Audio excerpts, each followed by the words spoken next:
In order to avoid making the error called the comma splice, you have to know what a coordinating conjunction is. Now, there are only 7 coordinating conjunctions in English. I'll start by showing you what they are. There is a mnemonic, or memory enhancing device for figuring out or recalling which words are the coordinating conjunctions, and it is this funny word, fanboys. And each letter of this word stands for a coordinating conjunction. So here they are: for, and, nor, but, or, yet, and so. So these are obviously among the most common words in English. They're conjunctions because they join things together. This is what a conjunction does. And they coordinate because the things that they join together are equal partners. One isn't more important than the other. They are merely coordinated, as opposed to being subordinated, where one grammatical element is somehow more important than the other. So, what does that mean? Well, the most common use of coordinating conjunctions would probably be between nouns. For example, in the sentence, we need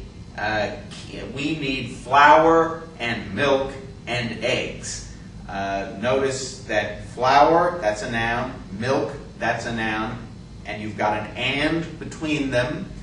And the and is joining two things that are grammatically identical, two nouns, flour, milk. But they don't have to come merely between nouns. They can come between any grammatically identical elements in a sentence. So, for example, it is sad yet funny.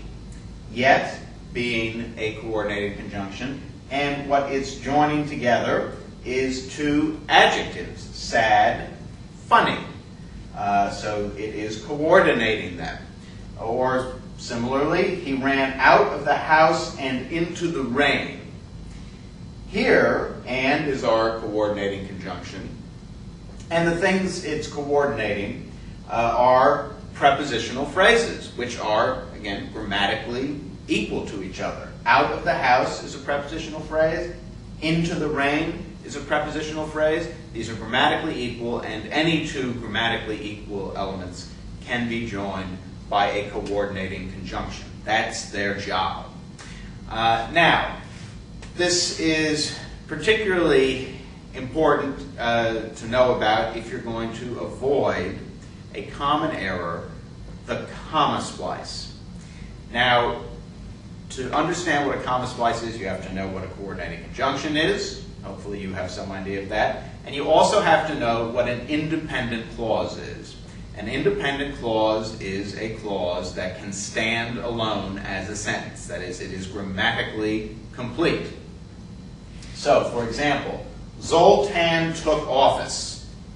Could that be a sentence? Yes. Therefore, it is an independent clause. Or any of these things I've just read. He ran out of the house and into the rain. Could that be a sentence? It is a sentence. Yes, it is an independent clause. He ran out of the house. That could be a sentence. That's an independent clause. So, a comma splice is the use of a comma between two independent clauses that are not joined by a coordinating conjunction. That's sort of a mouthful, but let me show you an example. Zoltan took office. That's an independent clause. I left the country. That's an independent clause. These two things could both be sentences. But look how it's written. Zoltan took office, comma, I left the country, period.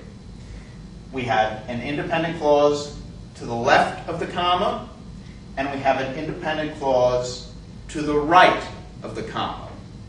But there is no coordinating conjunction following the comma.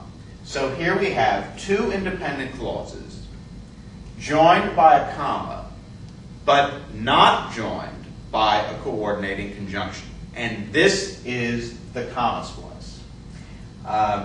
So the way you would fix it, there are many ways of fixing it. The easiest is just to take out this comma and put a period. Zoltan took office, I left the country. But you could also leave the comma there and add a coordinating conjunction. For example, Zoltan took office, so I left the country. Or, and I left the country. Or, but I left the country. Or even for. Zoltan took office, for I left the country. These would have different meanings, but they would avoid being comma splices. You could also subordinate this second clause, or the first one. Because Zoltan took office, I left the country. Now, because Zoltan took office, that is not an independent clause, right? You can't just say, because Zoltan took office, period. That's not a sentence. That would be a sentence fragment.